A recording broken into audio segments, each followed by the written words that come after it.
What Prince Harry's son just said about Granny Diana will leave you speechless. The cameras were rolling live on BBC One. Prince Harry sat stiffly on the edge of the sofa, attempting a relaxed smile for host Dermot O'Leary. His focus, however, kept flickering towards his 6-year-old son, Archie, seated beside him, clutching a stuffed giraffe. Then, barely minutes into the interview, Archie leaned close, his innocent whisper caught by the lapel microphone, instantly changing the course of the broadcast. "Daddy," he asked, eyes wide, "should I tell them what you said? About Granny Diana? And God?" That unscripted moment, witnessed by millions, wasn't supposed to happen. This was meant to be a carefully managed segment about the Invictus Games and fatherhood. Light, positive, controlled. No deep dives into grief, faith, or family fractures. But Archie's question had just torn up the script. The lights felt hotter than usual in the BBC studio. Prince Harry sat opposite Dermot O'Leary, a practiced, if slightly tense, smile in place. Beside him, 6-year-old Prince Archie, perched on the edge of the sofa, seemed more interested in the fluffy boom microphone overhead than the cameras. This was supposed to be the easy part, a gentle return to British television, a conversation about fatherhood, the Invictus Games, finding peace in California. Controlled, positive. Then, during a light-hearted moment where Dermot was joking about the challenges of choosing royal baby names, Archie, with the unprompted timing of childhood, turned to his father. His small voice, clear as a bell in the suddenly focused silence, carried directly into the lapel microphone. "Daddy," he asked, his expression earnest, "should I tell them what you said? About Granny Diana? And God?" The practiced smile on Harry's face didn't just freeze, it shattered. Dermot's breath hitched. In the control room, jaws dropped. The carefully constructed artifice of the interview dissolved in an instant, replaced by raw, unexpected vulnerability. For the first time in a long time, the world saw Prince Harry without his guard completely up. This wasn't supposed to happen. The entire appearance had been meticulously planned by Ashley Hansen and the Archewell team as a strategic move, a gentle re-engagement with a British audience on carefully chosen, neutral ground. Fatherhood, charity work, the universally admired Invictus Games. It was designed to project warmth, normality, a stark contrast to the years of transatlantic headlines dominated by rift and recrimination. Meghan wasn't present, a deliberate choice to keep the focus narrow, personal, apolitical. There were strict ground rules, no questions about the palace, the family feud, the ongoing media battles. Just Harry, the devoted father, sharing relatable anecdotes, connecting through the shared experience of parenthood. But Archie, clutching his stuffed giraffe, didn't operate according to PR strategy or negotiated boundaries. He operated on memory, on love, on the unfiltered logic of a 6-year-old trying to make sense of the world, and in doing so, he had just detonated the entire carefully laid plan. Dermot O'Leary, caught completely off guard but sensing the profound nature of the moment, hesitated only fractionally before responding with gentle curiosity, ignoring the frantic signals likely flashing from the control room. "What? What did Daddy say about Granny Diana and God, Archie?" he asked softly, his gaze shifting between the suddenly vulnerable father and the innocent son. Archie didn't look at his father for permission this time. He seemed focused on recalling the specific words, the ones whispered perhaps in the dark. A comforting mantra against childhood fears. "Daddy said," Archie stated simply, his voice clear and unwavering in the hushed studio, "Granny isn't in the ground. She's in everything kind." The words landed with quiet force. A collective intake of breath seemed audible from the studio crew. It was such a simple, childlike phrasing, yet it conveyed a universe of grief, love, and enduring presence. Harry sat rigid, his face pale, seemingly unable to move or speak, ambushed by the public airing of such an intensely private sentiment, a sentiment likely born from his own deepest efforts to explain the inexplicable to his child. Panic surged through Harry, cold and sharp. His mind raced through protocols, escape routes, shut it down, protect him, change the subject. The ingrained royal instinct for control, for managing the narrative, screamed at him. He could feel the eyes of the world zooming in, could already hear the click of keyboards, the crafting of headlines. Harry uses son to talk Diana. Archie exploited in PR stunt. The potential damage felt immense, another wave of invasive scrutiny crashing down on his family. He glanced desperately towards the wings, hoping for a signal, an interruption, anything. He saw his producer gesturing frantically, unseen by the cameras, mouthing "cut him off." But then he looked down at Archie, at the utter lack of artifice in his son's expression, the simple need to share something important his father had told him.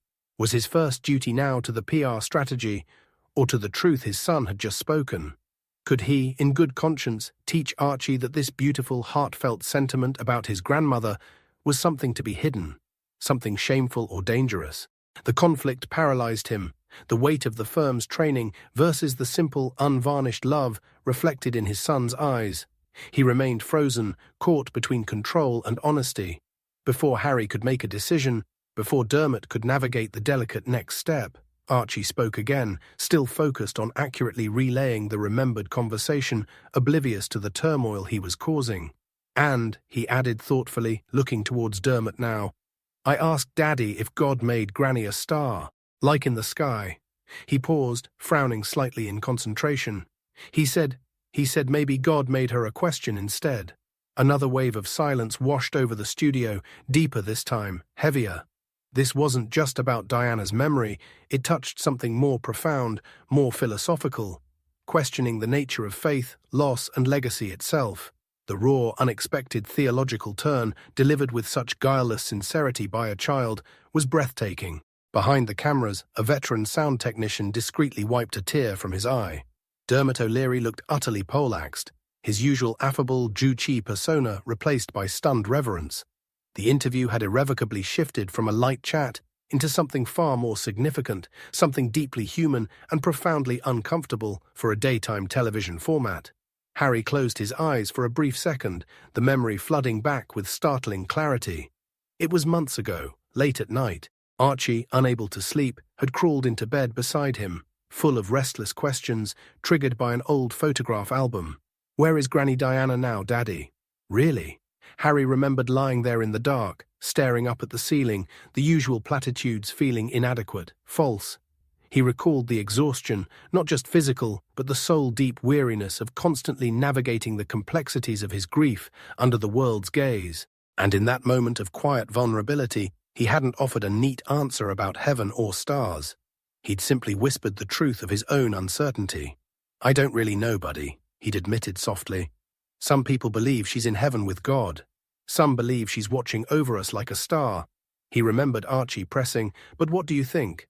And Harry, searching for words that felt honest, had finally murmured, "Maybe she's not an answer, Arch. Maybe God made her a question instead. A question about how we live, how we love, how we carry on." He had never intended it as a theological statement, just a fumbling attempt to convey the enduring impact, the unresolved mystery of his mother's life and death in a way a child might grasp. Now those private, whispered words were echoing under the harsh lights of a television studio. The digital dam broke the instant the clip hit the internet via the BBC's own newsfeed. Within minutes, Archie, Granny Diana, and God Made Her a Question were trending globally. News outlets scrambled, pushing alerts, posting articles, dissecting the two key phrases. Headlines screamed, "Archie, 6, stuns BBC viewers with poignant words on Diana and God. She's in everything kind. Prince Archie reveals touching tribute to late grandmother. Royal bombshell or child's honesty. World debates Archie's TV moment. Phone lines to radio talk shows lit up. Social media exploded with reactions ranging from deep emotion and shared grief to cynical accusations and political point-scoring. In the midst of it all, Dermot O'Leary, visibly moved but regaining his composure in the studio, finally managed to whisper, his voice thick with emotion, Archie, that's just beautiful. Thank you for sharing that." The camera lingered on Harry, who still looked stunned, grappling with the enormity of what had just occurred. As Dermot gently tried to steer the conversation towards the Invictus Games, Harry found his voice, though it was hoarse, unsteady. He looked not at Dermot, but out towards the audience, towards the cameras, as if speaking to the millions, suddenly analyzing his son's every word. "My son," he began slowly, choosing his words with immense care, "has this gift, I suppose, of cutting through the noise, of asking the questions," he paused, swallowing hard, "the questions I, perhaps, never dared to ask so plainly myself. He looked down at Archie, who was now quietly examining his giraffe's ear, oblivious to the weight of the moment. "He speaks from the heart," Harry continued, a raw vulnerability in his voice that silenced any remaining whispers in the studio. "And maybe we all need to listen more to that." It wasn't an explanation or a defense. It was a simple, profound admission of a father learning from his child. The moment the segment ended and the cameras stopped rolling, the backstage area erupted in controlled chaos. Harry immediately knelt, pulling Archie into a tight hug, whispering reassurances. Ashley Hansen rushed over, phone pressed to her ear, fielding frantic calls. BBC executives huddled with Dermot O'Leary and the show's producers, debating how to handle the inevitable media onslaught. Should they edit the segment for future broadcasts? Issue a statement? Harry, overhearing snippets of the conversation, intervened firmly. "No," he stated clearly, standing up, Archie's hand held tightly in his. "You don't cut it. You don't spin it." He said what he said. It was honest. If it's real, his voice held a note of challenge, it stays. The executives exchanged uneasy glances but nodded. The decision was made. The raw, unscripted moment would stand. Outside the studio, press requests flooded in. Buckingham Palace, predictably, issued a terse no comment when asked for reaction from King Charles or Prince William. The silence from that quarter only amplified the global fascination with what had just transpired. In the days that followed, Archie's words took on a life of their own. He wasn't just Prince Archie anymore, grandson of a king, son of the controversial Duke. He became simply the boy who spoke about his granny and God. His photo, often a still captured from the BBC interview, earnest face, wide eyes, graced newspaper front pages and magazine covers around the globe. The phrase, "she's in everything kind," appeared on handmade signs at vigils, was shared in online communities discussing grief and spirituality, became a quiet refrain for those missing loved ones. Pastors quoted him in sermons about faith and memory. Atheist forums debated the philosophical implications of "maybe God made her a question instead." Teachers in classrooms used the moment to talk about empathy, honesty, and finding different ways to remember those we've lost. The raw sincerity of a child's perspective seemed to cut through political divides and cultural cynicism, touching something universal. Weeks after the interview, as the media frenzy began to subside, replaced by thoughtful reflection, the formal invitation arrived from St. Paul's Cathedral. It was for the annual interfaith service marking the anniversary of Princess Diana's death. The Dean's letter specifically referenced the public resonance of Archie's words and gently invited Harry and Archie, if he wished, to attend and perhaps light a candle or share a brief, non-denominational reflection. Harry initially recoiled. St. Paul's held too many heavy memories, the fairy tale wedding, the heartbreaking funeral. Returning there, especially now, felt impossibly fraught. He discussed it with Meghan late one night, pacing their moonlit garden. "It feels like a trap, Meg," he confessed. "Walking back into that institution, under their roof." Meghan listened, then said quietly, "Or maybe it's just an opening, H. A chance to honor your mum, purely as her son. And maybe," she added softly, "maybe this is why you left the institution in the first place. Not just so you could speak freely, but maybe so he could." Her words resonated. He thought of Archie's simple bravery in the studio. He thought of Diana. He agreed, but on his terms. The conditions were clear. No titles announced, no formal roles, no pre-approved script, no private meetings with other family members who might attend. Just him and Archie, present as a son and grandson. They would enter discreetly, sit quietly, and if invited, Harry would offer a brief, unprepared reflection. St. Paul's agreed. On the day, the atmosphere inside the cathedral was somber, yet hopeful. When the moment came, Harry walked quietly to the lectern, Archie holding his hand. The projection screen behind them showed only a field of stars. Harry looked out, not at the dignitaries, but at the faces of ordinary people gathered. "I didn't come here today to teach," he began, his voice low but steady. "Perhaps I came to learn. Or perhaps," he glanced down at Archie, "I came simply to protect a question." He paused, the silence profound. "My son reminded me recently that the people we lose are not just memories. They are present in the good we try to do. That honesty matters more than protocol. And that sometimes the biggest questions don't need answers, they just need to be held." He stepped back, letting the silence speak. Archie, unprompted, stepped forward slightly towards the microphone left on at the lectern. He looked small in the vast space. "When I ask Daddy about God," he said, his child's voice clear and pure, echoing slightly under the dome, he says it's okay to just wonder." A collective breath seemed to be drawn by the congregation. It was another moment of stunning, unscripted simplicity. Later, as they lit a candle together near the altar, Harry spoke again, almost a whisper, yet picked up by the nearby microphones broadcasting the service. "My mother," he said, his voice thick with emotion, looking at the flickering flame, "died being watched by millions. Maybe my son just reminded some of them. She didn't die for nothing."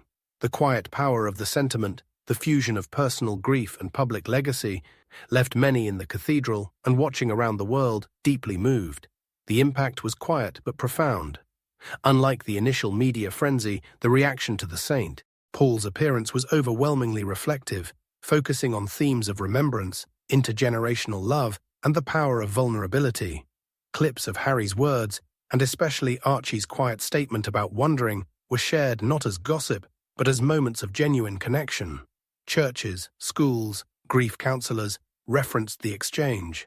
There were no more sensational headlines, just thoughtful columns about legacy and the ongoing echo of Diana's life. Buckingham Palace remained officially silent. But a few days later, a handwritten letter arrived at the Archewell offices in California.